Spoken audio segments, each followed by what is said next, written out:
Bonjour à tous, nous sommes le 22 juin et dans 2 jours c'est la Saint-Jean-Baptiste, plus communément appelée la fête nationale ici au Québec. Et pour célébrer cette journée, j'ai décidé de vous présenter un arbre évolutif des différents drapeaux de l'histoire de notre belle province qu'est le Québec. Alors sans plus attendre, commençons. Tout d'abord, l'histoire de la colonisation de l'Amérique par la France commence avec la découverte du Canada par Jacques Cartier lors de son premier voyage en 1534, voyage dans lequel il plante sa fameuse croix en l'honneur du roi François Ier. Le pavillon royal était bleu, orné de 3 fleurs de lys dorées. Samuel de Champlain débarque en 1608 à Stadacona, un village iroquoien, et y fonde la ville de Québec.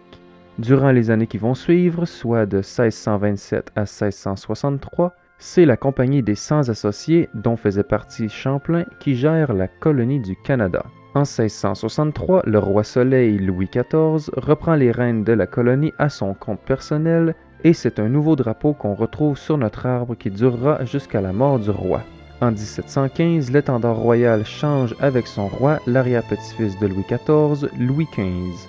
Cet étendard restera jusqu'à la fin de la guerre de 7 ans. De 1754 à 1760, en Amérique, les Anglais et les Français s'affrontent pour le contrôle du continent. Le conflit s'étend sur la grandeur du globe, en Europe et en Inde principalement, de 1756 à 1763. Les Français et leurs alliés perdent la guerre et, par le traité de Paris de 1763, la colonie de la Nouvelle-France est cédée au Royaume de Grande-Bretagne. Seules les îles de Saint-Pierre et Miquelon resteront jusqu'à aujourd'hui des territoires français. C'est donc naturellement que le drapeau officiel de la Province of Quebec devient le Union Flag de Grande-Bretagne de 1763 à 1801.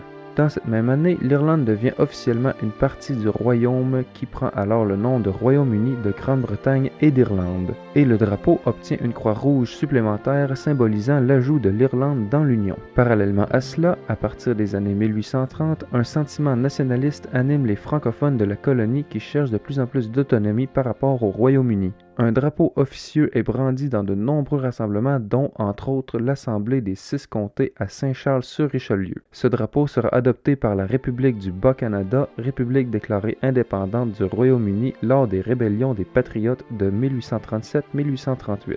La rébellion ayant échoué, le Bas-Canada reste une colonie britannique jusqu'à sa fusion avec le Haut-Canada pour devenir le Canada uni en 1840.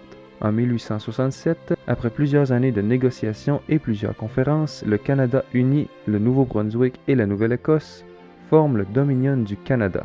La nouvelle province de Québec adopte un drapeau de style Blue Ensign avec les armoiries officielles de la province. Cependant, le drapeau anglais est plus souvent utilisé sur les édifices officiels. De leur côté, les nationalistes francophones continuent d'utiliser une bannière officieuse.